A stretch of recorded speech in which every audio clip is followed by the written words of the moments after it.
श्री कृष्णा श्री कृष्णा श्री कृष्णा श्री कृष्णा।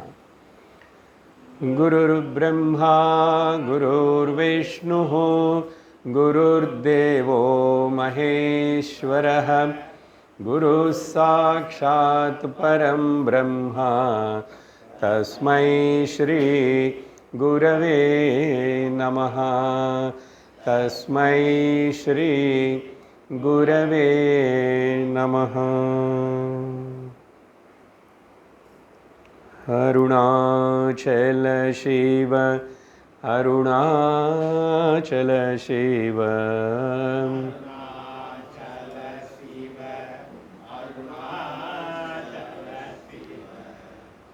अरुणाचल शिव अरुणाचला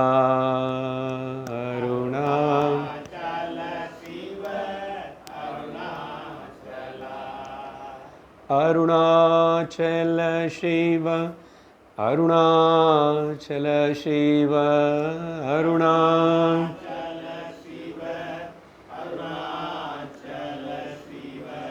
अरुणाचल शिव अरुणाचल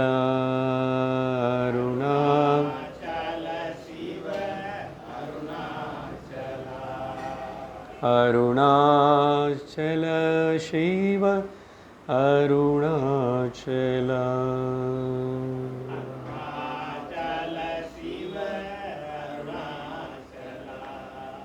हृदय कुहर मध्ये केवल ब्रह्ममात्रम् अहमहमिति साक्षादात्मरूपेण भाति। हृदि विषमनसा स्वं चिन्वता मज्जताव पवनचलनरोधात् आत्मनिष्ठो भवत्वम्। हरि ओम तत्सत्। सद्दर्शनम உள்ளது 40 18வது ஸ்லோகம். வபாதி திக்கால கதா வினாஸ்மான் திக்கால லீலேஹ வபுர்வயம் சேத் न क्वापि भामो न कदापि भामः वयं तु सर्वत्र सदा च भामः। भगवान रमणर இந்த சத்தர்ஷனம் ஒரு ஸ்லோகம்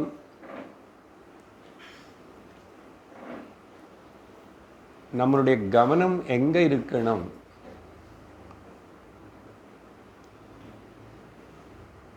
ஏன்னா ரெண்டு முகம் ரெண்டு ஒட்டி ஒட்டி ஒரே இடத்துல ஒரு காயினுக்கு இருக்கிற ரெண்டு பக்கங்கள் போல் இங்கே அசத் அனாத்மா சத் ஆத்மா ரெண்டு ஒட்டி பக்கத்தில் இருக்கு. இல்லை வேறு விதமாக சொல்லணும் புரிஞ்சுக்கணும்னா மிருத்யு மரணம் அமிர்தம் ரெண்டு ஒரு இடத்துல ஒட்டி ஒட்டி இருக்கு.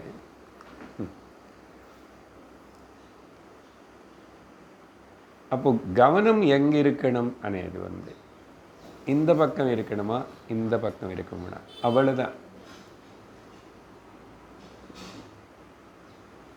கவனம் சரீரத்து மேலே மனசு மேலே உலகத்து மேலே இருந்தால் அது மரணம். மறைக்கிறது மரணம். என்ன மறைக்கிறோம்? நான் அமிர்தமணி மறைக்கிறோமே. எதெல்லாம் மறை அடிக்கிறதோ அது எல்லாமே மரணம்தான். சரீரத்தை பார்த்தா நான் மிருத்யோன்னு நான் அமிர்தம்னு மறந்துடுறேன். அப்போது சரீரம் மிருத்யு. லோகத்தில் வஸ்து விஷயங்களை பார்த்தா என்ன நான் மறந்துடுறேன். கவனம் இங்கே போயிட்டுருக்கு. அதனால் அந்த கவனத்தினை திருப்பறது தான் ஆத்தியாத்மிக சாதனம், வேறு ஒன்றும் கிடையாது. அது இருக்கும், இது இருக்கும், சரீரம் இருக்கும். இப்போ நமக்கு முன்னாடி காலம் இருக்கு. காலம் பண்ணுற சேஷ்டை நமக்கு காணப்படுறதை. ஒரு காலத்தில் விஷயங்கள் வருது, ஒரு காலம் வரைக்கும் தான் நிற்கிறது, அடுத்த காலத்தில் காணாமல் போகிறது. இது நம்ம எல்லோருடைய அனுபவம். அப்போது அது எப்படி இல்லைன்னு சொல்ல முடியும்? இல்லைன்னு நீ ஒன்றும் சொல்ல வேண்டாம். ஆனால் அது சத்தியமாக நம்பாது, கவனத்தை நாங்கள் வைக்காத. காலத்துடைய பிரபாவம் உடம்பு மேலே இருக்கும். காலத்துடைய பிரபாவம் சுற்றி இருக்கிற பொருட்கள் எல்லாத்து மேலே, உலகம் மேலே இருக்கும், இருந்துதான் ஆகும்.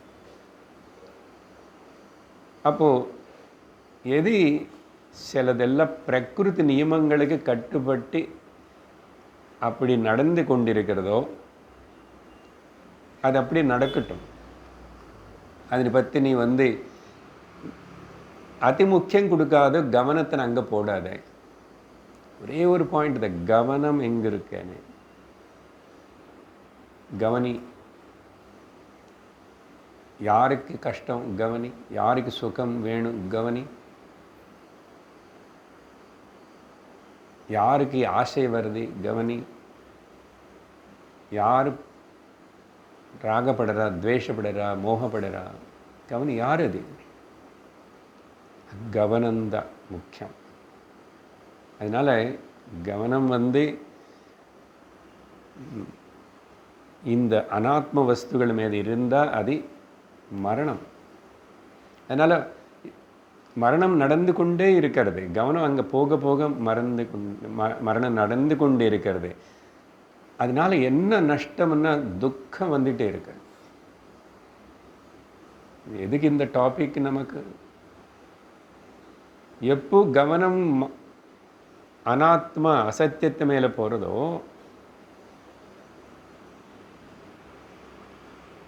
அது மறைஞ்சு போகும். நீ எது மேலே கவனம் வச்சிருக்கியோ அது காணாமல் போகும். அப்போது மறைஞ்சு போகக்கூடிய, காணாமல் போகக்கூடிய விஷயத்து மேலே நீ கவனம் வச்சா உனக்கு துக்கம் வராமல் என்னதான் வரும்? யார் இந்த துக்கப்படுறது? எதுக்கு துக்கப்படுறா? துக்கத்தில் வெளியே வரணும்னு ஏன் ஆசைப்படுறோம்? துக்கம் யாரும் விரும்பலையே அப்படின்னு சிந்தனை பண்ண ஆரம்பிச்சா நம்முடைய திருஷ்டி கவனம் அந்த ஏக சிந்தனாத் நாசமேத்யதः, ஏக சிந்தன ஸ்வரூப சிந்தனைக்கு வரும். இதுதான் எல்லா ஸ்லோகங்களுடைய நோக்கம் சொல்கிற காரணம். இதில் 17வது ஸ்லோகத்தில் காலம் என்பது இருக்கோ, நான் இருந்ததானே காலம் இருக்கேன்னு சொல்கிறேன். ஆனால் அந்த நான் சரீரம் நான் நினைக்கும் போது காலத்துடைய எஃபெக்ட் ரொம்பவே நமக்கு காணப்படும். சரீரம் நான் நினச்சிக்கும் போது அதுக்கு காலத்துடைய எஃபெக்ட் இருக்கு. அப்போது சரீரம் நான் இல்லை, நான் வேறு நினச்சிக்கும் போது காலம் இல்லை. காலம் என்பது கேவலம் மனசுடைய கல்பனைன்னு சொல்லியிருக்கோம். அது மட்டும் இல்லை, பகவான் கேட்ட கேள்வி அங்கே என்னன்னா, கடந்த காலம் எதிர்காலம் என்பது எங்கே இருக்கே, நிகழ்காலம் இல்லாமல். நிகழ் అనేది காலம் கிடையாது, அது காலம்னு சொல்ல முடியாது. காலம்னா எது ஓடிட்டு இருக்கும், மாறிட்டு இருக்கும், அதுக்கு பேர் காலம். நிகழ் அங்கே காலம் இல்லைன்னு சொன்னோம். அதுக்கு உதாரணம் தூக்கத்தில் ஏன் டைம் தெரியல, இதெல்லாம் விசாரணை பண்ணியிருக்கோம். அதனால் இந்த நாணநேதி இல்லாமல் நிகழ்காலம் இல்லாமல் பாவி அப்புறம் பவிஷ்ய காலங்களை பற்றி சர்ச்சை இருக்குமா? அது ரெண்டுன்னு பற்றி பேசணுன்னு நிகழ்காலந்தான் தானே பேசுவேன். இப்போ இருந்துதான் பாஸ்ட் பற்றி சொல்ல முடியும், இப்போ இருந்துதான் ஃப்யூச்சர் பற்றி பிளானு ஏதோ சொல்லணும். எது சொல்லணும்னா நிகழ்காலத்தில் தான் சொல்ல முடியும். அப்போது நிஜம் என்னன்னா நிகழ்காலம் மட்டும்தான். அது நிகழ் அன்னு சொல்லும்போது காலமனே வார்த்தை தேவையில்லை. அதனால தான் அது ப்ரெசண்ட் டென்ஸு கிடையாது, ப்ரெசன்ஸ்ன்னு சொல்லியிருக்கோம். இருப்புதல் தான் நிகழ். இப்போ அவ்வளோதான், இப்போ தான். இந்த இப்போ இது ஒரு வேளை நீ நினச்சி பார்த்தா கூட எப்பவுமே அதுதான். ஏன்னா எப்பவுமே என்ன கடந்து போனது விட்டுடுங்க, அது டெட். அட்லீஸ்ட் நாளைக்கு வரும் ஃப்யூச்சர்னு சொன்னால் அது திரும்பி இப்போ தானே ஆகிறது. நவ் ஆயிடுது. அது வரும்போது நவ் ஆயிடுது. 5 நிமிஷம் முன்னாடி ஆரம்பித்தோம் பேச்சு, 5 நிமிஷம் ஓடிச்சுன்னு நம்மளுக்கு தெரியும் வெளியில் கணக்கில். ஆனால் இப்போ இந்த நிமிஷம் అనేది இப்போவா இருக்கா, அது ஃப்யூச்சர் டென்ஸாவா இருக்கா? ஃப்யூச்சர் అనేది மாதிரி இல்லை, இப்போவாக தான் இருக்குது. அப்படி என்ன அர்த்தம்? இப்போது அந்த அப்பு இப்போ எப்போ இதெல்லாம் எடுத்துருங்கோ. எடுத்துட்டு ப்ரெசன்ஸ், இந்த ஒருவேளை இப்புல என்ன இருக்குன்றது அந்த இருப்பு இருக்கா? அதுதான் இருக்கு எப்பவுமே. அது எப்பவுமே இருக்கு.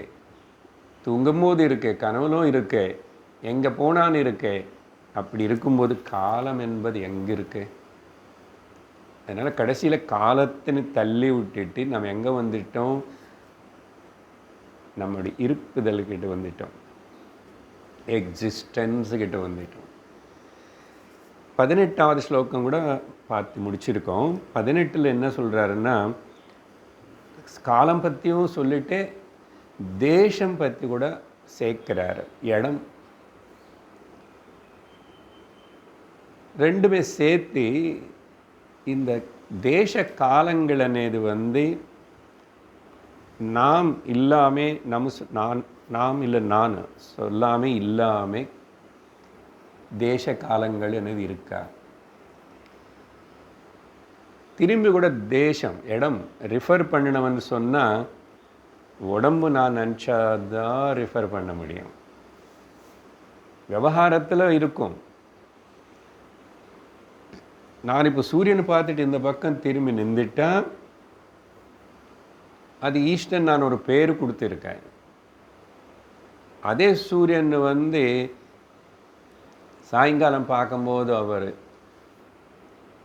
ஏன்னா நான் இந்த பக்கம் பார்க்கும்போது நான் கட்டி வச்சிருக்கிற இந்த வால் சௌரியம் அது அப்படி தான் இருக்குது. அது மாறலை, எனக்கு தெரியுது நல்லா. அது மாறலை. ஆனால் சூரியன் இந்த பக்கம் வந்தார், அடுத்த ஜெனரல் வழியாக கது வழியாக நான் பார்க்குறதுனால அப்போது நான் இந்த பக்கம் திரும்பிட்டுருக்கேன். அப்போது அதுக்கு ஒரு பேர் கொடுத்தேன், இதுக்கு ஒரு பேர் கொடுத்தேன், ஈஸ்ட் வெஸ்டர்ன். இப்போது நான் திரும்பினா அப்படி என்னுடைய உடம்பு நான் நினச்சின்னு இருந்தால் தான் அங்கே இடம் பற்றி கூட சொல்லுவேன். அதனால தான் நான் இப்போ கிளாஸுக்கு வந்திருக்கேன். இது உடம்பு வந்துச்சு, பட் அது சத்தியம் இல்லை. உடம்பு வந்துச்சு, வீட்டில் இருந்து கிளம்பி இங்கே வந்துச்சு, அது சத்தியம் போல் காணப்படுறது. இப்போ நம்ம பேசுறது உடம்பு பற்றி இல்லையே.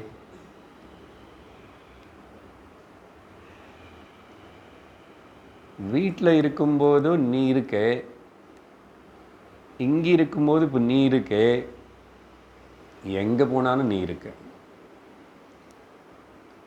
அந்த நானனி தோணுற இருப்புதல் அது ஏதாவது தேசம் இடம் இந்த பக்கம் அந்த பக்கம் అనేది அதுக்கு தெரியுமா, அது நினச்சிக்குமா? அதுக்கு கடந்த சத்சங்கத்தில் ஒரு மக்கா ஒரு பக்கீர் எக்ஸாம்பிள் ஏதோ சொல்லியிருக்கோம் இல்லையா? தூக்கத்தில் தேசம் எங்கே இருக்கு?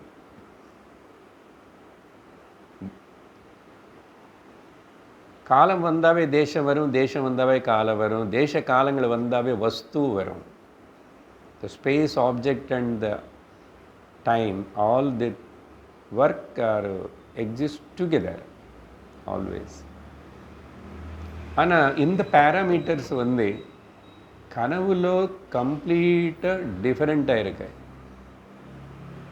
நம்முடைய அனுபவம் தான், நம்முடைய புத்தி வச்சு திங்க் பண்ணாவே, சயின்டிஃபிக்கல்லி இல்லை சுவானுபவத்தில் திங்க் பண்ணால் எல்லோருக்கும் தெரியும், கனவுல இருக்கிற வஸ்துகள் காலம் தேசம் எல்லாம் நினைவுக்கு சம்பந்தம் இல்லாமல் இருக்கு. சரி, தூக்கத்துக்குள்ளே போனால் அங்கே நினைவுல பார்த்த தேசகால வஸ்துகளும் இல்லை, கனவுல பார்த்த தேசகால வஸ்துகளும் இல்லை. எங்கே போயிடுச்சு? அங்கே காலத்தினையே நம்ம கேல்குலேட் பண்ண முடியல. இப்போ நினைவில் இருக்கும்போது கேல்குலேட் பண்ண போல் கனவுலையே கேல்குலேட் பண்ண முடியல. சும்மா ஏதோ மெமரியில் கனவுல இது பார்த்தேன் அது பார்த்தேன்னு சொன்னால் அங்கேயும் கனவுக்குள்ளே போனதுக்கப்புறங்க, கனவுக்குள்ளே போகும்போது கண்டிப்பாக உனக்கு தெரியும், தூக்கத்துக்கு போகும்போது கனவுக்குள்ளே போயிட்டுருக்கேன். அப்போ லைட்டெல்லாம் ஆஃப் பண்ணியிருக்கேன், கண்ணு மூடி இருக்கேன், நீ தூங்க போகிறேன்னு உனக்கு தெரியும். ஆனால் கனவுக்குள்ளே இருட்டாக இருக்க. அப்போது இருட்டாக இருந்து கண்ணு மூடி இருக்கும்போது கனவுக்குள்ளே போனதுக்கப்புறம் அங்கே நீ பகல் 12 மணிக்கு பேங்க்குக்கு போய் பணம் வாங்கி கனெக்ட் பண்ணுறது போல் அங்கே வெளிச்சத்தின் சூரியனை பார்க்குற. நீ எங்கேருந்து அந்த வெளிச்சம் வந்துச்சு? அங்கே வெளியில் இருக்கிற சூரியன் வெளிச்சமாக அங்கே கொண்டு போயிட்டோம். எங்கேருந்து வந்துச்சு? கல்பனை உருவாக்கப்பட்டது சும்மா. அப்போது அது இருக்கேன்னு சொல்கிறியா இல்லைன்னு சொல்கிறியா? இல்லை வெளியில் இருக்கிற வெளிச்சம் சூரியன் அங்கே வந்தானா? அதுக்கப்புறம் திரும்பி அங்கே கூட லைட் ஆஃப் ஆகிடுச்சு, இருட்டாயிடுச்சு, எல்லாம் ஓடிட்டேன் நான் அந்த தெருவில், திருடன் பிடி எல்லாம் பார்க்குறேன். ஸோ வெளிச்சம் இருட்டு மீனிங்லெஸ். இப்போ நினைவுக்கு வந்த மரப்போ அது மீனிங்லெஸ்ன்னு தானே சொல்கிறேன்.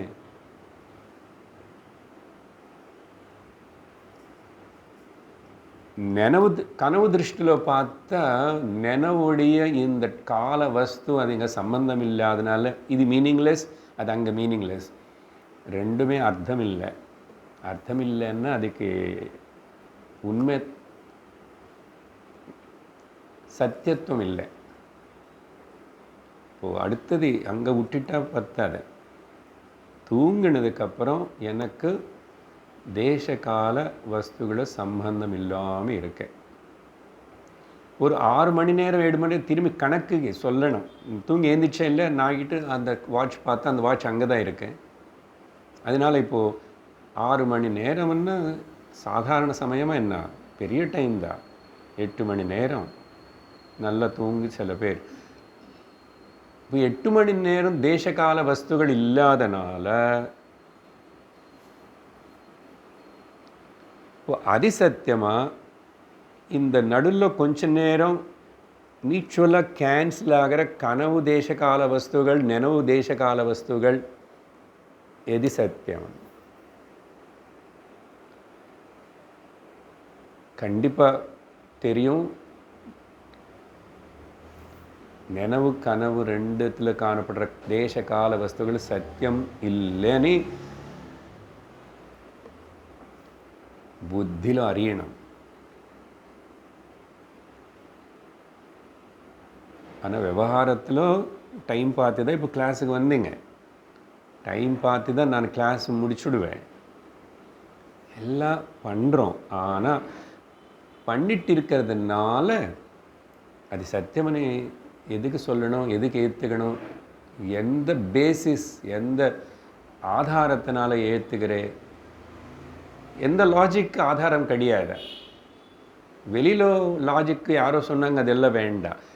தூக்கத்தில் எனக்கு அது ரெண்டுத்துக்கு அங்கே வேல்யூ இல்லாமல் இருக்கே, அது இல்லாமல் நான் இருக்கேன். அதுதான் பிடிச்சிக்க வேண்டிய விஷயம். அங்கே அப்படி இருக்கிற நான், அந்த நானே தானே இப்பவும் இருந்திருக்கணும்.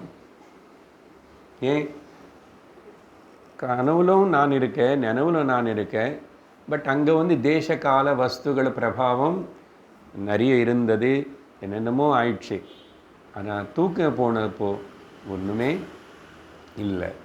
அப்போது அந்த தூக்கத்தில் இருக்கிற நான், தேச கால வஸ்துகளுக்கு சம்பந்தம் இல்லாமல் இருக்கிற நான் தான் நித்திய சத்திய சார ஏக வஸ்து. ஜாகிரதையாக பிடிச்சிக்கணும், கவனிச்சுக்கணும். திருஷ்டி அது மேலே இருந்தால் நமக்கு துக்கம் வராது. பெரிய பெரிய வார்த்தைகள் ஜீவன் முக்தனு, நீ ஞானி அப்படியெல்லாம் ஏதோ சொல்லாது, துக்கம் வராது. ஏன் அங்கே ஆனந்தம் இருக்குல்ல, அந்த ஆனந்தமே தான் இப்போ நீ. பட் இது டெம்பரரியாக நடக்கிற இந்த டிரான்சாக்ஷன்ஸு இது எல்லாத்துக்கும் கவனம் செலுத்தாதே, அவ்வளோதான்.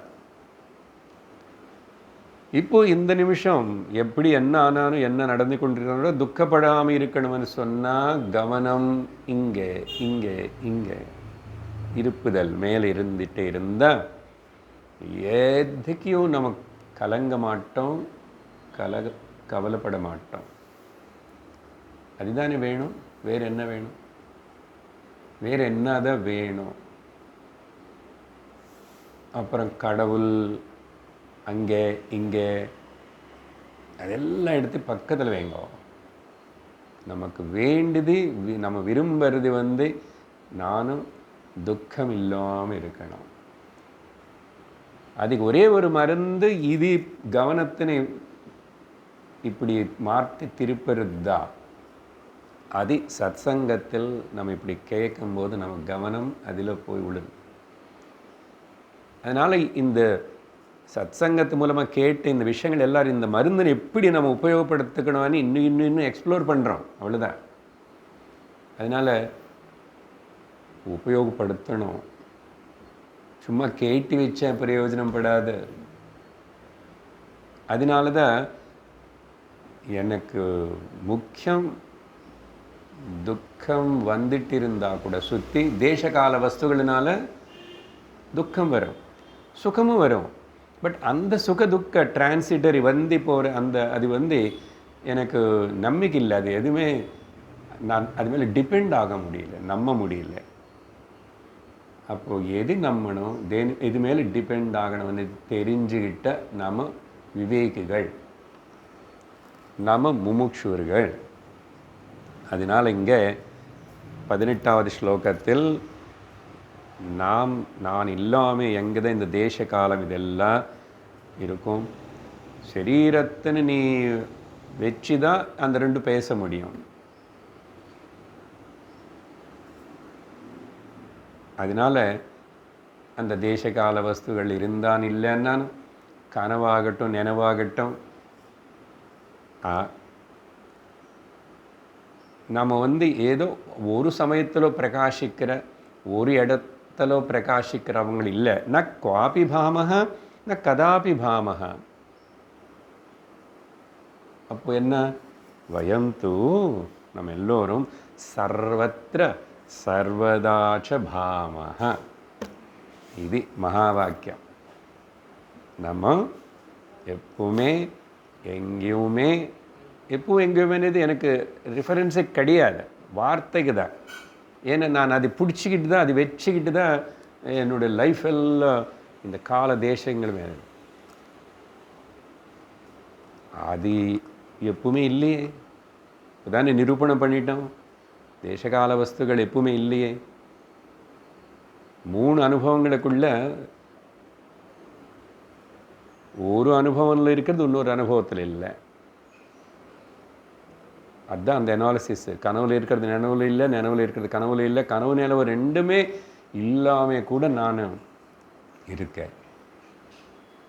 இது ரொம்ப சப்ஜெக்டிவாக திங்க் பண்ணி கிரகிக்கக்கூடிய விஷயம்.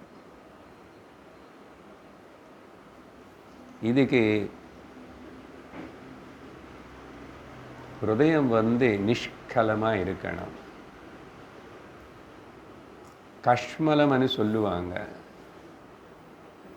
தமிழ்நாடு சென்னை அந்த பக்கம் கஸ்மலம் அது இல்லை, அது சம்ஸ்கிருதம் வேர்டு கஷ்மலம்.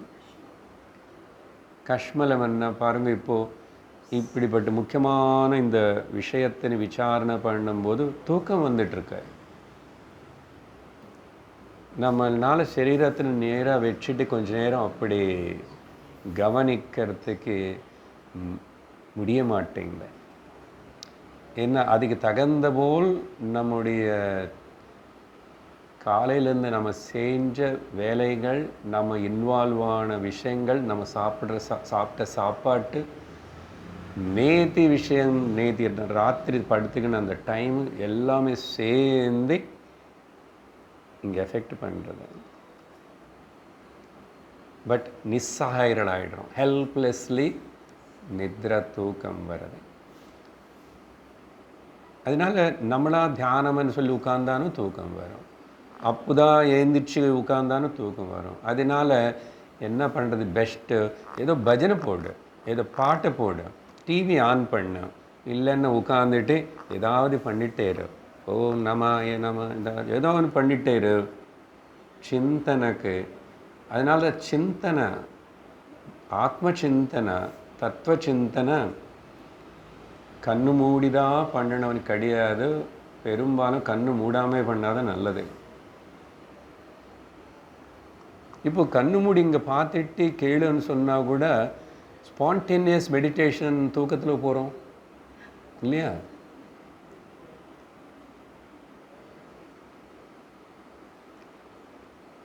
கஷ்டப்பட்டு எப்படியாவது நேராக உட்காந்தாச்சுன்னா தூக்கம் வராது, கேரண்டியாக சொல்கிறேன். வேணுமன்னா இன்னும் பின்னாடி கொஞ்சம் ஒரு தலகாணி கொண்டு வந்து வச்சுக்கோங்க. எதுக்குன்னா நேராக உட்காரத்துக்கு. இந்த சேர்ஸ் எல்லாம் சாஞ்சிக்கிட்டு அப்படி உட்காந்தாவே ஸ்பைனல் கார்டு அப்படி முதுகு பெண்டானாவே கனெக்ஷன் கட் ஆகும். கனெக்ஷன் கட் ஆகி உடனே அதுக்குனால அப்படி உளுந்து போகிறது, தலை உளுந்துடும். பட் இதெல்லாம் இப்படி இருந்துட்டு இருந்த போதே கிரகிச்சுக்கணும், வேறு வழி கிடையாது. அது வரது தவறு, அப்படி ஆகிறதானே கிடையாது. அந்த அளவுக்கு கொஞ்சம் உஷாராக பண்ணி சாயங்காலம் வச்சானு வருது. இதுக்கு என்ன காரணம்னா ஆக்டிவிட்டியில் நம்ம ரொம்ப அதுக்கு பழகிட்டோம். அதுக்கு தான் சாதனை சொல்லும்போது ஒன்றும் செய்யாமல் கொஞ்சம் நேரம், கொஞ்சம் சமயம் எதுவுமே பண்ணாது, கவனம், அப்படி கவனம் உள்ள பாடாது, வெளியில் பாடாது, எதுவுமே கேட்காது, எதுவுமே. ஆனால் வேலை பண்ண, வீட்டில் வேலை பண்ண, சில வேட் அந்த மாதிரி வாக்கிங் பண்ணும்போது ஒன்றும் இல்லை.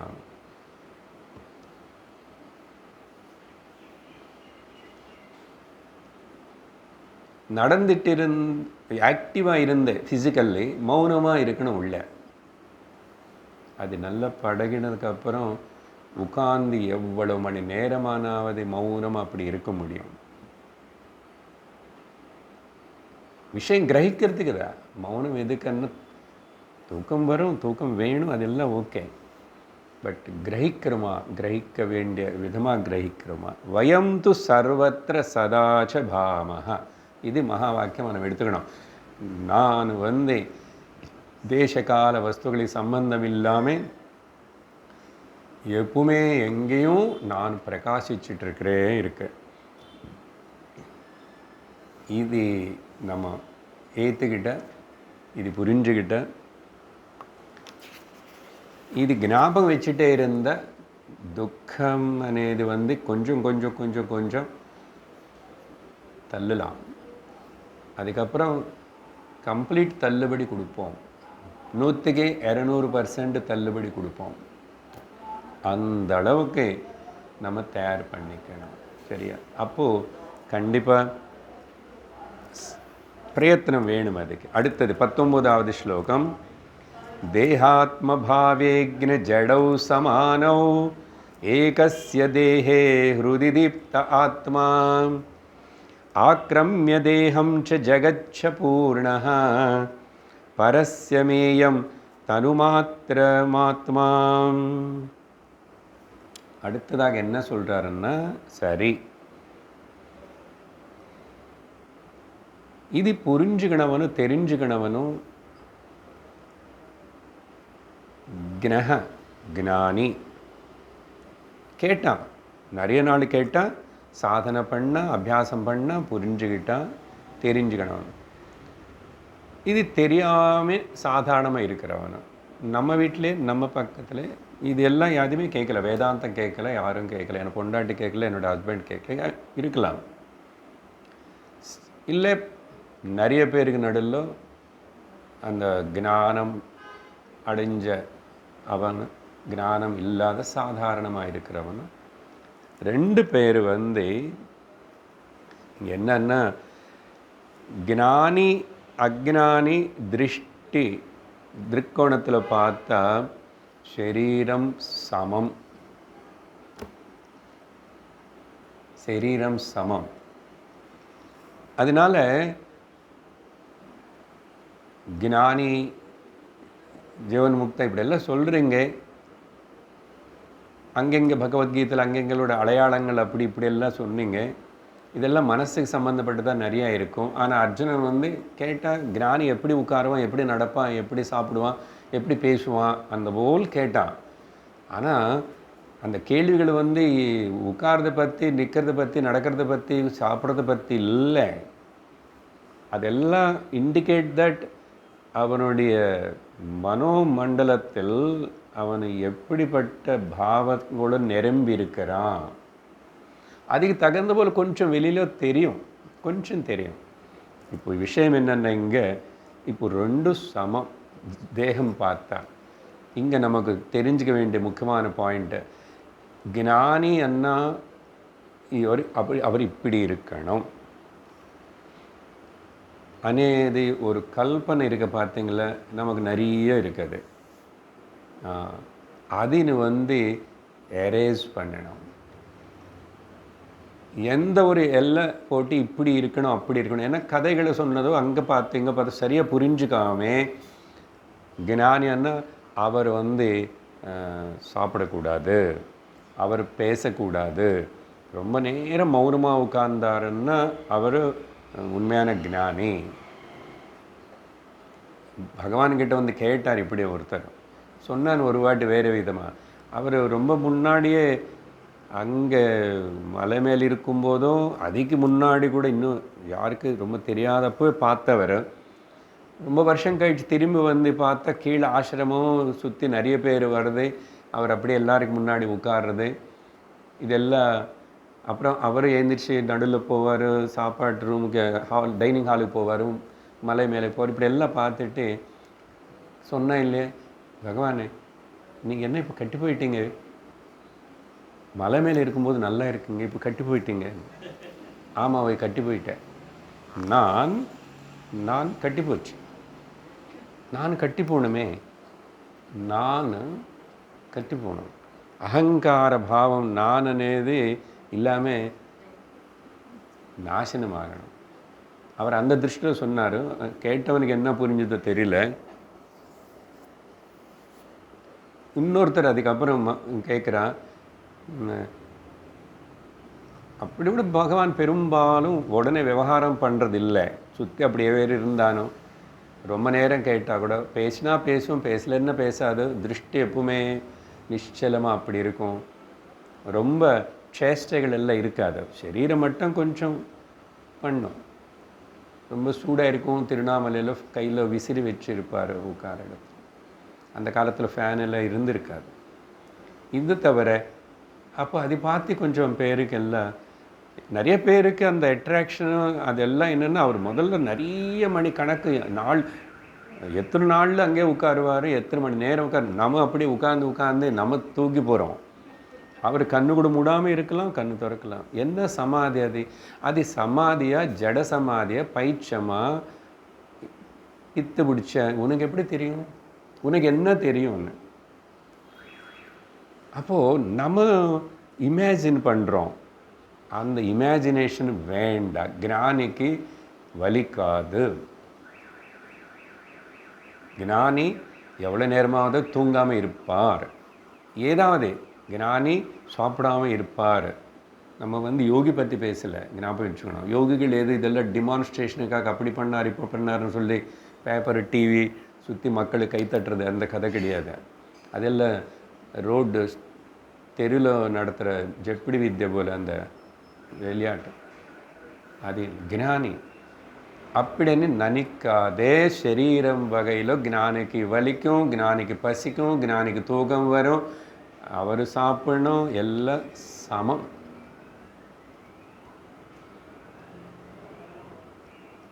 அப்படின்னு சொன்னார் முதல்ல. அதனால் நம்ம இனிமேல் அந்த மாதிரி ஒரு என்னது எடை போடுறது అనేది விட்டுணும். அப்புறம் இன்னொரு வாட்டி ஒரு பக்தனை கேட்டார், பகவான் கேட்டார், பகவானே லோகத்தில் எல்லாருன்னா அந்த ஆத்தியாத்மிகம் பிரவச்சனம் கொடுக்குறாங்க, அப்படி பண்ணுறாங்க, பெரிய பேர் புகழ் புக்கு வருது, அவங்களதெல்லாம் பேப்பரில் வருது, அப்படி வருது இப்படி வருது, ரொம்ப சுவாமியார் அப்படியெல்லாம் இருக்கா நிறைய பேர். ஆனால் உங்களை போல் இல்லையா உங்களை போல் அப்படியே ஒரே இடத்துல இப்படி உட்காருது, எங்கேயுமே போகாமல் இருக்கிறது, செருப்பு போடாமல் இருக்கிறது, இப்படியெல்லாம் ஒரு பயிற்சி குழந்தை போல் ஏதோ கேள்வி கேட்டேன்.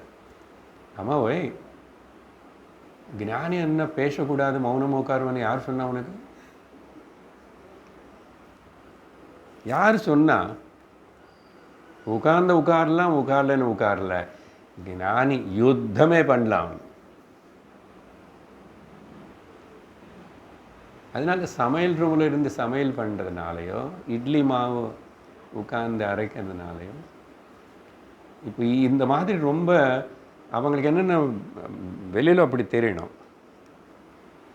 இது வச்சு தான் westerners they are very materialistic, but they are very committed. They want the reason.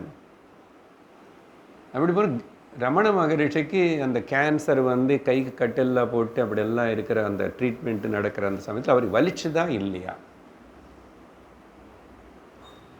நம்ம சுற்றி என்னென்னமோ சொல்கிறதுக்கு நம்ம ரொம்ப என்னது கொஞ்சம் இமேஜின் பண்ணுறது நமக்கு ஜாஸ்தி. ஃபாரினர்ஸ் வெஸ்டர்னர்ஸ் அப்படியெல்லாம் இமேஜின் கிடையாது, என்கொயரி பண்ணுவோம் ட்ரூத் என்னன்னு.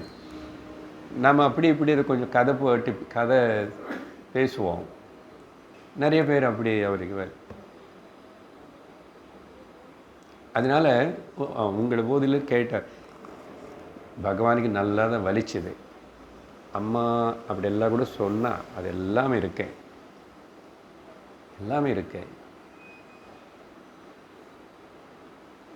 ஈவன் முதல்ல இவருக்கு ட்ரீட்மெண்ட் கொடுக்கறதுக்காக அவர் ரொம்ப நாள் வேண்டாம், என்ன ட்ரீட்மெண்ட் அது என்ன. மொத்தத்தில் வெள்ளூர்லேருந்து அந்த காலத்தில் வெள்ளூர் தான் ஃபேமஸ்ஸு.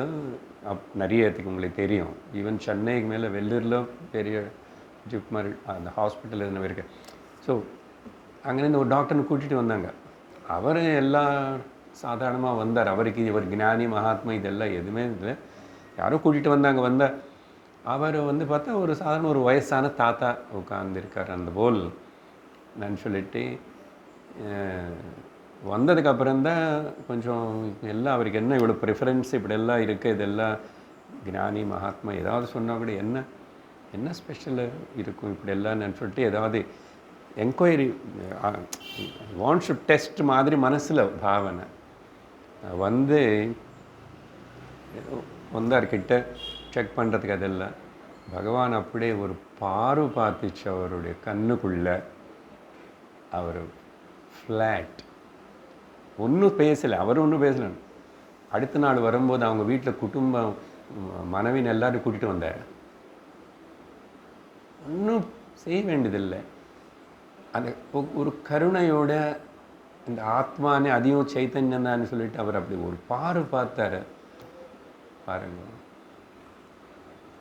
அதனால் எந்த கல்பனை வேண்டாம். அதனால தான் பொதுவாக நான் சங்கர விஜயம் பேசும்போது சொன்னால் நடுவில் கூட எங்கோ நம்ம ரிஷிகளை பற்றியோ அந்த மகாத்மாவை பற்றி அவங்க கடைசி காலத்தில் எப்படி எந்த வியாதி வந்து எப்படி கஷ்டப்பட்டு எப்படி மரணம் அடைஞ்சாங்கன்னு எங்கேயுமே ஏத மாட்டாங்க, சொல்ல மாட்டாங்க. அப்புறம்தான் கொஞ்சம் இந்த புக்ஸ் வருது, அப்புறம் பயோகிராஃபிஸ்ன்னு அதேன்னு இதெல்லாம் வந்துச்சு. பெரும்பாலும் ஆட்டோபயோகிராஃபி எழுதுகிற வரைக்கும் அவருக்கு வியாதி வந்ததுக்கப்புறம் அவர் எழுத மாட்டார். முன்னாடி தான் ஏதோ கதையில் எழுதுவார். அவரே எழுதினா கூட அதே பிளஃப் பண்ணுவார் சுவாமி. மொத்தத்தில் இப்படி எழுதுகிறா ருஷிகளை பற்றி அப்படி. அதனால சங்கரர் வந்து இமாலயத்தில் கேதார்நாத்தில் போய் மறைஞ்சு போயிட்டார். என்ன சொல்லக்கூடாதுன்னு சொல்ல நம்ம பெரியவர்கள் அப்படி வச்சிருக்காங்க. அதனால ஞானி மகாத்மா நீ யாருன்னு குருவாக அந்த ஸ்தானத்தில் இருந்து மதிக்கிறையோ எப்பவுமே கூட எப்படி இருக்கீங்கன்னு கேட்கக்கூடாது. அவங்க வந்து உடம்புல இருந்தாங்க, உனக்கு கூட பார்த்திருப்பேன். அவர் இன்னொரு இன்சிடெண்ட் சொல்கிறேன். பகவான் பொதுவாக அந்த கட்டி அப்படியெல்லாம் கஷ்டப்பட்டு இருக்கிற போது ரொம்ப ஒல்லியாய ரொம்ப மோசம் அப்படி இருந்தது சரீரம். அப்போ கூட ஃபோட்டோ எடுத்தான் யாரோ. அந்த ஃபோட்டோ இருக்கு ஆசிரமத்தில். ஆனால் அது எங்கேயுமே தெரியற போல் எங்கேயுமே வைக்கக்கூடாது, வைக்கலை, வேண்டானே. அதுக்கப்புறம் யாரோ அதுக்குள்ளே கொஞ்சம் ஆஃபீஸ் மேனேஜ்மெண்ட் ஏதோ மாறி பரவாயில்ல, இது வந்து பகவான் சமாதியான அந்த சரீரம் விட்டுன இடம் இருக்குது, அந்த ரூம் ஒன்று இருக்குல்ல, அந்த பெட் அதெல்லாம் இருக்கும், கதவு முடியும், கிளாஸ் டோர்ஸ், அங்கே வைக்கலாம்னு சொல்லி அதுக்குள்ளே வச்சுட்டாங்க. அதுக்கப்புறம் நிறைய பேர் வருவான், பார்க்குறதுக்கு போவாங்க. ஒரு இவ்வளோ சைஸ் பையனை பார்த்துட்டு கேட்குறான். இது வேறு யாருக்கோ கூட காதில் விழுந்துச்சு. பகவானுக்கு கூட இப்படி எல்லாம் ஆகுமா பாருங்க. எதுக்கு அது காட்டணும்?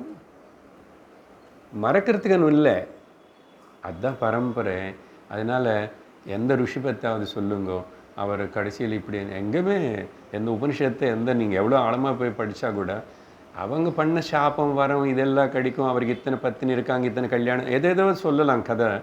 ஆனால் கடைசியில் 5 வருஷம் அவர் வந்து இப்படி கஷ்டப்பட்டார், அப்படி கஷ்டப்பட்டார், இப்படியெல்லாம் எங்கே ஏது இருக்குமா? சொல்ல வேண்டியது. ஏன்னா அவங்க உனக்கு பார்க்கறதுக்கு சரீரத்தில் இங்கே இருக்கிற போல இருந்தால் கூட, நீ படுற போல கஷ்டங்கள் பட்டுட்டு இருந்தால் கூட அவங்க சரீர பாவனையில் இல்லை, அவங்க திருஷ்டியில் சரீரம் இல்லை. சொன்ன இல்லை ஒரு வாட்டி பகவானுடைய சிஸ்டரே அலமையில் மக்கள் நிறைய பேர் சொல்லி, பகவானே இது கேன்சருக்கு நினைக்கிறேன், வேறு அவர் ட்ரீட்மெண்ட்டே வேண்டாம், முதல்ல யாருன்னு வேண்டாம் அப்படின்னு சொன்ன ஒரு காலம். அதுக்கப்புறம்தான் பல ட்ரீட்மெண்ட்ஸ் ஆரம்பித்தாங்கன்னு வச்சுக்கோங்க. மக்கள் பக்தாள் எல்லாம் சொல்லி அவர் கேட்கல, எல்லோரும் சேர்ந்து அந்த அவர் சிஸ்டர் அலமையில் அவங்ககிட்ட போய் நீங்கள் போய் சொல்லுங்க, பகவான் கேட்பார். அப்போது போய் சொல்கிறான், பகவானே நீங்களே ஒரு சங்கல்பம் பண்ணி இது க்யூர் ஆகணும்னு நினச்சா சரியாயிடும், அப்படி ஏதாவது பண்ணக்கூடாதா, எங்களுக்காக பண்ணக்கூடாது அப்படின்னு சொன்னால் அலமையிலும் இப்படி தான் பேர் வச்சு கூப்பிடுவார் தம்பின்னு. நீ என்ன சொல்கிற, எனக்கு உடம்பு இருக்குன்னு நான் நினச்சிக்கணும், அந்த உடம்புக்கு வியாதி வந்துச்சு நினச்சிக்கணும், அது க்யூர் ஆகணும்னு நினச்சிக்கணும், அதுக்காக நான் சங்கல்பம் பண்ணணும். இத்தனை பண்ணுறதுக்காக நான் மனசுக்காக எங்கே போக?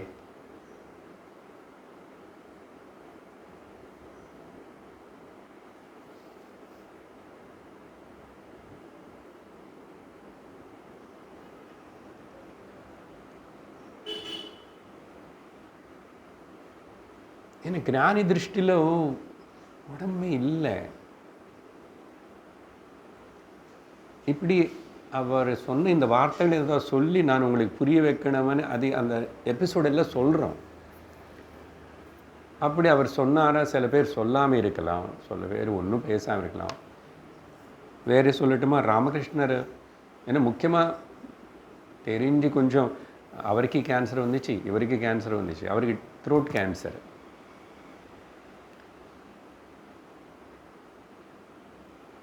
நடுவில் 3வது எக்ஸாம்பிள் வந்து ரமணர் இருக்கிற டைம் தான் ஆல்மோஸ்ட் நிசர்கதத்த மகாராஜ் பாம்பேயில். அவர் பக்கா கிரகஸ்த பீடி கடை வச்சிருக்கிறவர். அவருக்கு கேன்சர் தான், அவருக்கு த்ரோட் கேன்சர் நினைக்கிறேன். ஒருத்தர் இப்போ ரமணரை பற்றி சொல்லிட்டேன். ராமகிருஷ்ண பரமஹம்சர்கிட்ட கூட இப்படி தான் பக்தாள் வந்து அம்மா காளிகிட்ட கேட்கலாம் இல்லையா, நீங்கள் பேசுவீங்களே, இவ்வளோ கஷ்டப்படுறீங்க, இவ்வளோ இரும்புறீங்க, எழுந்திருக்க முடியல, சாப்பிட அப்படி ஆயிட்டார். சின்ன சரீரமில்லை, டிட்டீரே ஆகி.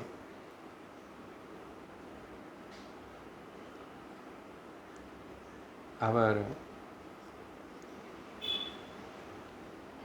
எங்கே யார் கஷ்டப்படுறான்? நீ நினைக்கிறே பார்த்து இந்த சரீரானி கஷ்டப்படுறேன்னு. நான் கஷ்டப்படலையே, எனக்கு வியாதி இல்லையே. எப்படி சொல்ல முடியும்? எப்படி சொல்ல முடியும்?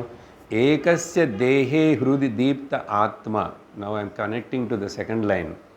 2 பேரும் தேக திருஷ்டியில் பார்த்தா ஒரே மாதிரி, அவருக்கு இவர்கள்லாம் அதே ரொட்டீன் எல்லாம் இருக்கு. ஆனால் இதில் ஒருத்தர்னா இந்த ஞானி தேகத்துக்குள்ளே இருக்கிற அந்த தேகி ஹிருதி பிரகாசிச்சுட்டு இருக்கிற அந்த நான் ஆத்ம தீப்த ஆத்மா అని அவர் உணர்ந்தார். அப்படி உணர்ந்தவங்க தான் இப்போ நான் சொல்கிற இந்த எக்ஸாம்பிள்ஸ் எல்லாமே. அப்போது அது பக்தாளை கொடுத்த பதில் ராமகிருஷ்ணர் இன்னைக்கு. அப்புறம் இன்னும் கொஞ்சம் நாள் ஆனதுக்கப்புறம் பத்தினி சாரதா தேவியை வந்து உட்கார்ந்து பக்கத்தில் அழறான். எதுக்கு அழற? அந்த அம்மா ஒன்றும் பேசலை. இப்படி நீங்கள் பிரார்த்தனை அது எல்லாமே சொல்லலை. அவர் அப்போ என்ன இவரே, எதுக்கு நீ துக்கப்படுறன்னா எனக்கு தெரியும், இந்த சரீரம் போகும் அப்படின்னு. நான் இறக்கவே மாட்டேன்னார். அது அந்த அம்மாவுக்கு உபதேசம். அதுக்கப்புறம் கொஞ்ச நாளுக்கு அப்புறம் சரீரம் போயிடுத்து. அந்த அம்மா அந்த மகாமந்திரம் வச்சுக்கிட்டு ராமகிருஷ்ணன் இருக்கிறது போல பெட்டு தினந்தோறும் அந்த அம்மா அவங்களோட மனசு அந்த துக்கத்துக்குள்ளே போகாமல் செய்கிறதுக்கு அங்கே இருக்கிற போல, அவர் அனுப்பி விட்டுறது போல, அவருக்கு சாப்பாடு கொடுத்தது போல, அதை க்ளீன் பண்ணுறது எல்லாமே அவர் இருக்கார். என்ன போக மாட்டேன்னு சொன்னார். I am not dying, I never die அன்னார். அப்புறம் ஷீ ஸ்டெபிலைஸ்டு. பாருங்க, ஒரு ஸ்திரீ வந்து குழந்தைகள் இல்லை, பத்தினி பாரியா பத்தினி பர்த்தர்கள் அவங்கள ஜீவிக்கவே இல்லை. அவர் அப்படி உட்கார வச்சு பூஜை பண்ணுவார் சாரதா தேவிக்கு. இந்த அம்மாவும் அந்த பாவத்தில் தான் பரமேஸ்வரனாக பார்த்தான். ஆனால் எந்த இல்ற சம்பந்தம் அந்த மாதிரி இல்லாமல் இருந்தாங்க. அது ரேர், 2 பேர் புரிஞ்சு. பட் இருந்தால் கூட ஒரு ரொம்ப சின்ன வயசில் கல்யாணமாக வந்து இருந்து தினந்தோறும் அங்கே இருக்கிற 10 பேருக்கு சமைக்கணும் அந்த அம்மா. கூட யாரோ 5, 6, 10 எப்படி ரமணருடைய அம்மா கொஞ்சம் பேர் சமைச்சு போட்டுட்டு இருந்தாங்களா அப்போது, இல்லை பிக்ஷைக்கு போய் அப்படி பண்ணிட்டு இருக்கான். ஒன்றும் படிப்பில்லை, ஒன்றும் இல்லை, சின்ன கிராமத்தில் வந்து வந்தார். ஆனால் நிஷ்கல ஆத்மா, நிஷ்கலம் வர்த்த நடுவில் சொல்லிட்டேன் இல்லை, கஷ்மலம் இல்லாமல். பகவான் 2வது அத்தியாயத்தில் ஆரம்பத்தில் பகவத்கீதையில் அர்ஜுனன் முதல் கொஞ்சம் இவனுக்கு கொஞ்சம் ஒரு சுருக்கு கொடுக்கணும், ஒரு சின்ன அவனை ஹர்ட் பண்ணணும். ஹர்ட் பண்ணால் என்ன இப்படி சொல்லுவேன்னு கொஞ்சம் ஏந்திருக்கும், இல்லைன்னா ரொம்ப ரொம்ப ரொம்ப டிப்ரெஸ் ஆகிட்டு இருக்கான். குதஸ்த்வா கஷ்மலமிதம் இதமே சமுபஸ்திதம் அநாரிஜுஷ்டம் அகீர்த்திகரம் கிளைபியம் மாஸ்மகம பார்த்தா. இந்த வார்த்தைகள் எல்லாம் ஒரு மனுஷன் போய் நீ என்ன அலியா ஒரு ஆணுன்னு போயிட்டு அப்படி கேட்டால் எவ்வளோ கோபம் வரும். நீ மனுஷன் இல்லைன்னு சொன்னாவே கோபம் வருதா இல்லையா? நீ ஒரு புருஷன் இல்லையான்னு சொன்னால் எவ்வளோ கோபம் வரும். கிளைபியம்னு அர்த்தம் அது. கஷ்மலம் மீன்ஸ் இந்த டெல்யூடட் மலினத்தோடு கூடின இப்படிப்பட்ட ஒரு மனத்தத்துவம் உனக்கு எங்கேருந்து இப்போ வந்துச்சு. ஸோ அதனால் ராமகிருஷ்ணருடைய பதில் அப்படி இருந்தது. இவர் நிசர்கதத்த மகாராஜு அவருடைய அப்ரோச்சு கொஞ்சம் டிஃப்ரெண்ட்டு. அவர் கொஞ்சம் அவர் பேச்சு எல்லாமே கொஞ்சம் லோக்கலாக கலோக்கியில் கொஞ்சம் ஹார்ஷாக இருக்கும். அதனால் சாதாரணமாக பேச மாட்டார். மராட்டியில் தான் பேசுவார், ஒன்றும் தெரியாது. எப்படியோ கொஞ்சம் பேர் வந்தாங்க, கான்வர்சேஷன் நடந்தது. என்ன வந்துச்சு, மகாராஜ் உங்களுக்கு கேன்சர் கேன்சர் வந்துச்சாமே அப்படின்னு. கேன்சரா? எனக்கு வந்துச்சா? நானே கேன்சர், ஐ ஆம் த கேன்சர். இந்த ஸ்டேட்மெண்ட்ஸ் எல்லாம் அவ்வளோ சர்வசாதாரணமாக புரியாது. இதெல்லாம் ஏதோ சொல்லி உங்களுக்கு கதை சொல்லி அப்படி இப்படி சொல்கிறதுக்காக சொல்லலை. விஷயம் என்னன்னா, எங்கே மனசு லக்னமாக இருக்கு, கவனம் எங்கே இருக்குன்னு எது தெரிஞ்சுக்கிட்டு இப்படி அவங்க இருக்க முடிஞ்சது. உள்ளே இருக்கான் அந்த ஞான நிஷ்டையில், ஆனால் வெளியில் பட வேண்டிய கஷ்டம் எல்லாரும் பண்ண மாதிரி பட்டுட்டான். அப்போது ஒரு சரீரத்துக்குள்ளே இந்த உலகத்துக்குள்ளே வந்ததுக்கப்புறம் பிரகிருதிக்கு நடுவில் அது அவனை யாருமே தப்பிச்சுக்க முடியாதனேது நிரூபணம். இதுக்கு இன்னும் பலமான நிரூபணம் பகவான் கிருஷ்ணர் ராமரே அவதாரம் எடுத்துகிட்டு ஈஸ்வரரே அவரே கையலம்பிக்கிட்டார். என்னது? ஒன்றும் நானும் மாற்ற முடியாதனே. யுத்தம் நிறுத்தணும் தானே கிருஷ்ணர் முதல்ல தூதெல்லாம் போய் பேசினார். அதையும் காட்டிட்டு அதுக்கப்புறம் அர்ஜுனன் யுத்தம் பண்ண ஏந்திரன் சொல்கிறாரு. இந்த கான்ட்ரடிக்ஷனே நிறைய பேருக்கு புரியாது. So called intelligent people Bhagavad Gita ஃபுல்லாக கேட்காம அந்த விஷயம் பாரதம் ஃபுல்லாக தெரியாமல்.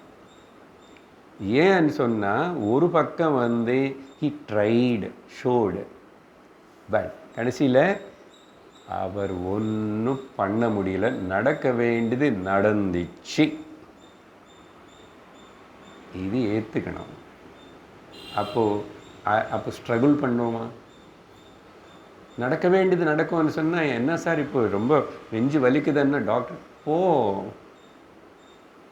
காட்டிக்கோ, ஏதாவது பண்ணு, அது சொல்லலை. But ultimately what should happen that will happen. இதனால் என்னன்னா நீ ரிலாக்ஸ்டாக இருப்பேன். அந்தந்த சமயத்துக்கு என்ன பண்ணணுமோ அதை அப்படி நீ பண்ணிடுவேன்.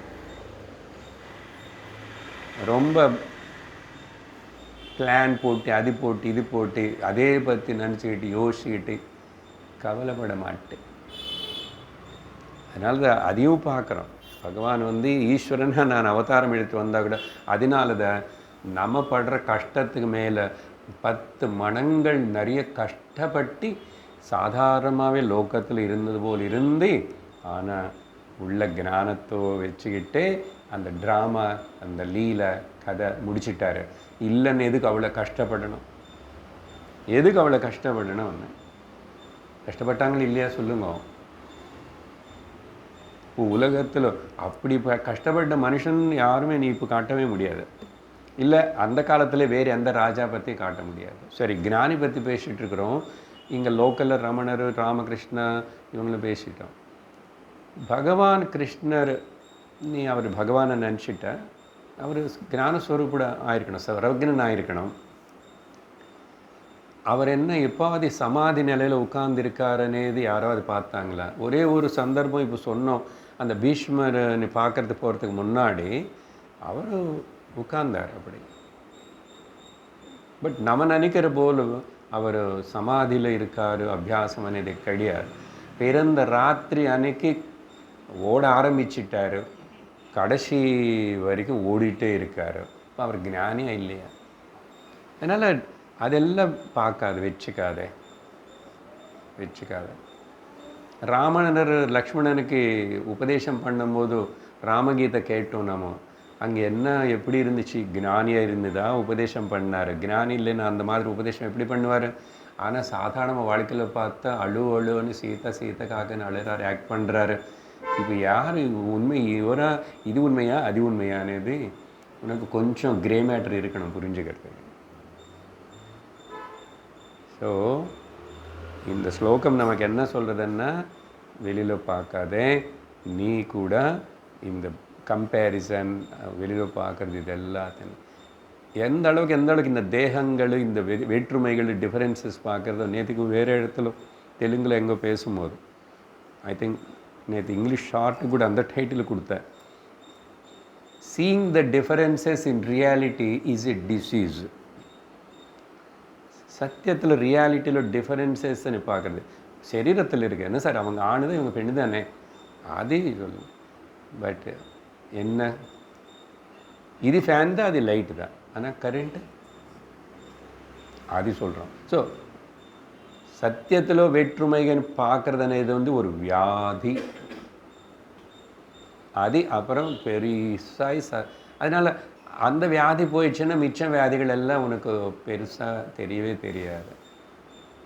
யாருக்கும் என்னமோ வருது, போயிடுது, போகும், எப்படியாவது போகும். வியாதி வந்தி போகும், வியாதி வராமல் போகும், கொஞ்சம் கஷ்டப்பட்டு போகும், கஷ்டப்படாமல் போகும், தூக்கத்திலே போயிட்டான்றான். அதெல்லாம் எச்சிக்காது, அதெல்லாம் முக்கியத்துவம் இல்லை. அதனால் ஒரு ஞானி தேக ஹிருதயத்தில் தேகம் யார் மேலே ஆசிரிச்சு இருக்கிறதோ, ஓகே, இங்கே சொல்ல என்னென்னா ஆத்மா வந்து தேகத்தை ஆசிரிச்சு இருக்கேன்னு சொல்லலாம். ஏன்னா கீதையில் 15வது அத்தியாயம் நடந்து கொண்டிருக்கிறது. யதாதித்யகதம் தேஜः ஜகத்பாசயதேகிலம். நேற்றுக்கு தான் அது டிஸ்கஷன். சூரியனை ஆசிரியிச்சு என்ன தேஜஸ் இருக்கின்றதோ அண்ணா, சூரியன் பெருசன் இல்லை அர்த்தம் அங்கே. ஏன்னா சூரியன் மூலமாக அந்த ஆசிரியிச்சு அந்த அதிதைவத்தனை ஆதிபௌத்திகனை எது வியக்தமாகிறதோ தேஜஸ்ஸா, அது நான் சந்திரன் மூலமாக அக்னி மூலமானு அங்கே அவர் வந்து ஒரு ரியாலிட்டி எப்படி எல்லாத்துலேயும் வியக்தமாகிறதுனதுக்கு சில எக்ஸாம்பிள்ஸ்னு காட்டுறாரு. அது ரொம்ப இம்பார்ட்டண்ட்டான ஸ்லோகங்கள் 4, 12, 13, 14, 15 வரைக்கும். கேட்குறவங்களுக்கு கேளுங்க. தீப்த ஆத்மா என்னாச்சு? இது 3வது வரி கூட ஞானினி பற்றி. இது வந்து ஆக்கிரமிய தேகம் ச ஜகச்ச பூர்ணஹ. இது இந்த சரீரம் இந்த கவுண்டர் மூலமாக மட்டும் எக்ஸ்பிரஸ் பண்ணுறது மட்டும் இல்லை. ஆத்மா நான் இந்த ஜகத் மொத்தமாகவும் நானே தான் எக்ஸ்பிரஸ் பண்ணிகிட்ருக்கேன். அதனால் பாஹ்யம் உள்ள வெளியில் అనేది இல்லாமல் எடுத்தார், வைக்கலை, பரவாயில்ல. குடத்துக்கு உள்ளே இருக்கிற ஆகாயம், வெளியில் இருக்கிற ஆகாயம். இப்போது குடம் உடஞ்சி போச்சு, உள்ளே இருக்கிற ஆகாயம் அப்படின்னு ஆத்மா அது ஒன்றும் ஆகலை, எங்கேயுமே போகல. அதனால் போயிட்டார், இன்னொரு சரீரம் எடுத்தாருன்னது ஆத்மா சரீரம் எடுக்கலப்பா. பகவத்கீதை ஒழுங்காக கேட்டியோ, நஜாயத்தே நமிரியத்தேவா கதாச்சித்து. பட் யார் போகிறது? இந்த சட்டில் பாடி இது ரிஃப்ளெக்ஷன் ட்ராவல் பண்ணுறதாம்மா. எனக்கு எதுக்கு அதை பற்றி யோசிக்கணும்? நான் ரிஃப்ளெக்ஷன் இல்லையே. அகங்காரம் விட்டியாச்சே. நிர்மமோ நிரஹங்காரஹ. அதனால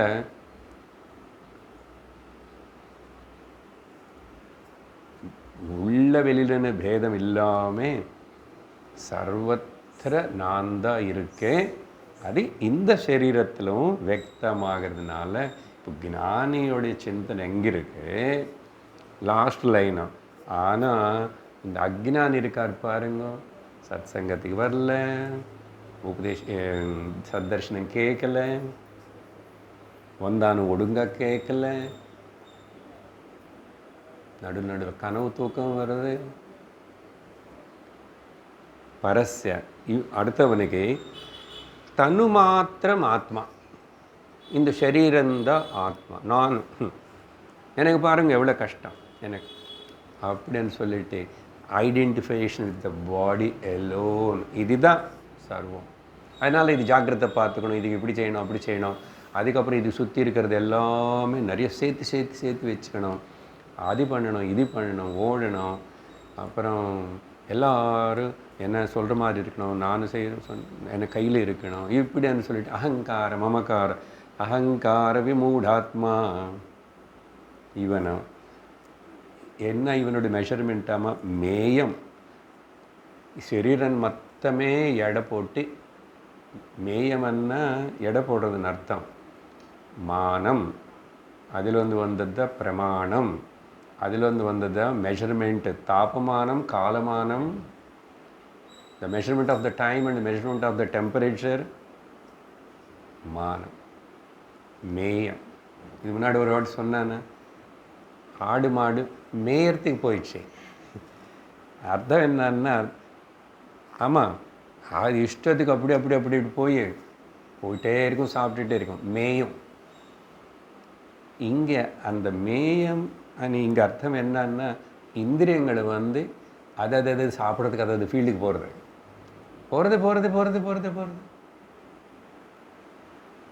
அப்புறம் டைட் ஆகிடு, திரும்பி நாளை கிளம்பும் தூங்கி எழுந்திரிச்சதுக்கப்புறம். அப்புறம் இது பார்த்து முடித்த உடனே அனுபவித்த உடனே இன்னொன்று அனுபவிக்கணும், இன்னொன்று பார்க்கணும்னு சொல்லிட்டு மேய்ஞ்சிட்டே இருக்க. மேயம் இவனை என்னது தனு மாத்திரம். அதனால இந்த சரீரம் அதுக்கப்புறம் என்னென்ன பண்ணணும், அது பண்ணணும் இது பண்ணணும்னு சொல்லிட்டு இதுக்கு பின்னாடியே இருப்பான். இதுதான் மையம். எது சரீரமே மையமாக வச்சுக்கிட்டு இது பற்றி மேய்ஞ்சிட்ருக்கிறான். மனசு மூலமாக இதே பற்றி திங்க் பண்ணுறான். இதுக்கு தான் இது என்ன இது எவ்வளோ நாள் இது பிடிச்சி இருக்க போகிற? இவ்வளோ நேரம் இவ்வளோ வருஷம் என்ன தான் உனக்கு கொடுத்துச்சு? கஷ்டப்படுத்திட்டே இருக்க. நல்லா இன்னும் கஷ்டப்படுத்திட்டு டாட்டா பை பை கூட சொல்லாமல் போகும். சொல்லலாம் இல்லை? ரொம்ப நாள் நீங்கள் எனக்கு நல்லா குளிப்பாட்டிட்டு எல்லாம் செஞ்சுட்டு டாக்டர்கிட்ட கூட்டிகிட்டு போய் எல்லாம் பண்ணிங்க. But now I have to leave, நான் போய் தான் ஆகணும். Thank you so much for your. சொல்லுமா? அது சொல்லாத, அது சொல்கிற சக்தி இல்லை, அது ஜடம். அப்போ எல்லாம் நான் இந்த அகங்காரமனே என்ன ஆரம்பித்தோம் டாபிக் எனக்கு கவனம் தேவையில்லாதது மேலே இருந்தால் அக்ஞானி சம்சாரி படுமனமே படு துக்கம்.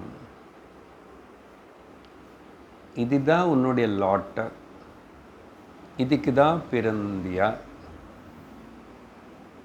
கொஞ்சம் சிந்தனை பண்ணால் உட்கார கேளு, சொல்லுவேன். ஜஸ்ட் டர்ன் யுவர் அட்டென்ஷன், திருப்பு, அவ்வளோதான். அப்படின்னு சொல்லி பரஸ்யமேனும் தனு மாத்திர ஆத்மா அப்படின்னு சொல்லி இந்த தேக விஷயம் பற்றி ஞானி அக்ஞான விஷயத்தில் சொல்லிக்கிட்டே நமக்கு இதில் எது கரெக்டு? அவன் இப்படி சொல்கிறான், இவன் இப்படி சொல்கிறான், ரெண்டும் கரெக்ட் ஆக முடியாது. இல்லை, எப்பவுமே சத்தியம் ஒன்று தான் இருக்கணும். அதுக்கு அடுத்த ஸ்லோகத்தில்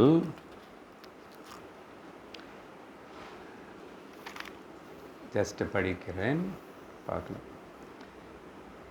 சரி, உலகம் பற்றி ஞானி அக்ஞானி ரெண்டு திருஷ்டி என்ன, இவங்க எப்படி பார்க்க உலகம் பற்றி இப்போவே புரிஞ்சு போச்சு. ஆனால் பகவான் வாண்ட்ஸ் டு கோ டீட்டெயில்டு.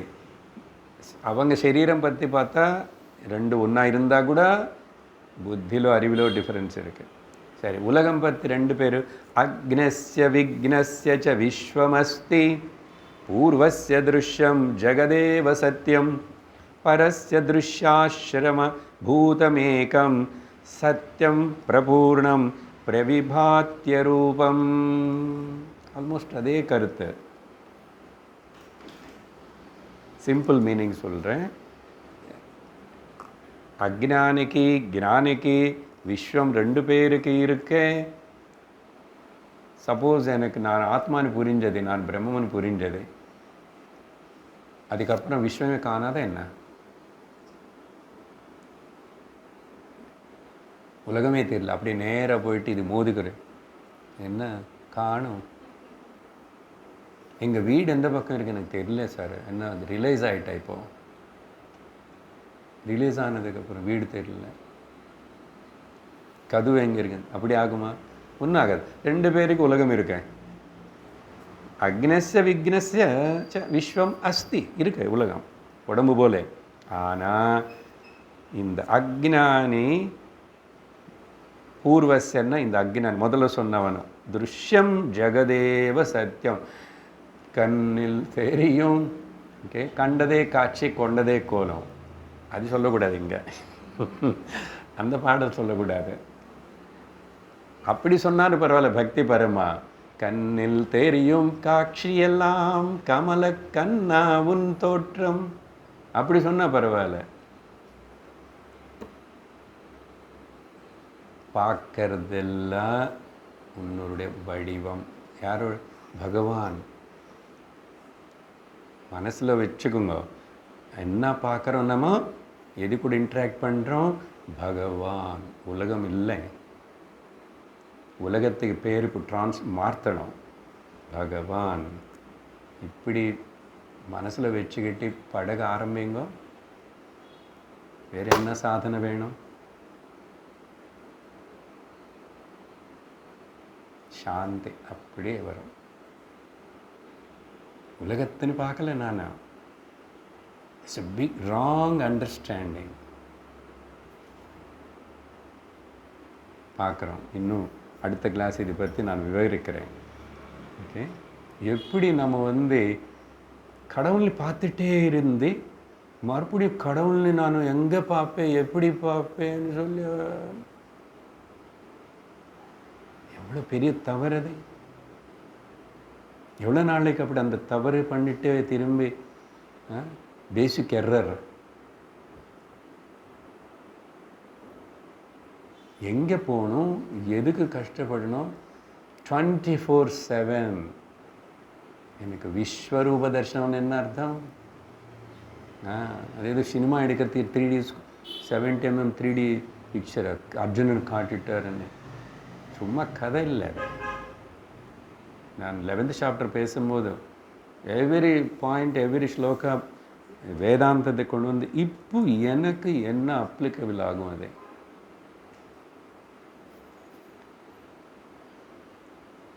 இது ஒரு மந்திரமாக எடுத்துக்கோங்க, இல்லைன்னா ஒரு வேத வாக்கை எடுத்துக்கோங்க.